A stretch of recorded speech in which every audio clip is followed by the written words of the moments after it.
Olá, eu sou o Mauro Martins, artista especializado em ilustração doodles. Um estilo de desenho que combina diversos elementos em uma mesma composição. O meu trabalho segue sempre uma identidade própria, mas ele se encaixa em diversos contextos e produtos, como garrafas para Absolute, caixas para Domino's Pizza, campanhas para ESPN ou copos para Marula. Também tive a honra de ganhar diversos concursos e entrar para o livro 200 Melhores Ilustradores do Mundo, da editora Archive. Eu levo a força do lúdico para o meu trabalho e gosto de desafiar o espectador a brincar de encontrar detalhes e histórias. É uma forma diferente e divertida de transmitir uma mensagem através de um desenho. O processo para construir essas ilustrações e jogos visuais requer muita pesquisa, dedicação e sensibilidade na hora de combinar os elementos com harmonia. É na composição onde mora a minha assinatura. Ainda que o estilo doodle convide a um traço espontâneo, trabalho com tentativa e erro e por isso as ferramentas digitais agilizam muito o meu processo. Neste curso da Doméstica, você vai aprender passo a passo a criar ilustrações digitais em estilo doodle.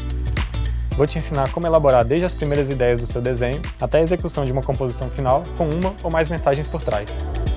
Como projeto final, você vai fazer um pôster com uma coleção de desenhos de um mesmo tema a partir da minha metodologia de ilustração. Para começar, eu te darei dicas de como explorar o tema do seu projeto final através de pesquisa e brainstorming, montando uma lista de elementos para a sua composição. A partir dessa lista, eu vou te mostrar como combinar os elementos e gerar ideias mais elaboradas, tendo em vista uma mensagem ou a narrativa que você queira contar.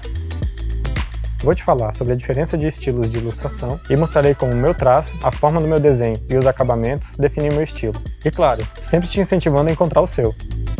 Começaremos a fazer os rascunhos, seja no papel ou em um suporte digital. Logo, passaremos para o traço final e começaremos a montar nossa composição em estilo doodles, com todos os detalhes necessários. Vou te ensinar a aplicar cores, usando uma técnica que eu mesmo inventei e que agiliza muito o meu processo. Com o desenho pronto, passaremos para a pós-produção e te ajudarei a deixar o seu arquivo limpo. E por último, eu vou te dar dicas de como se posicionar melhor no mercado de ilustração e vender bem o seu trabalho. Ao final deste curso, você vai saber combinar diversos elementos para montar uma ilustração estilo doodles. Para realizar este curso, você só vai precisar de um computador com Adobe Illustrator ou outro software de desenho vetorial instalado. Por isso, é recomendável ter conhecimentos básicos desse tipo de programa. Também te aconselho uma mesa digitalizadora, já que facilita muito o processo de trabalho. Este curso está dirigido a qualquer pessoa que queira experimentar um estilo diferente de ilustração digital. Deixe a imaginação falar alto e crie novos mundos em uma única ilustração.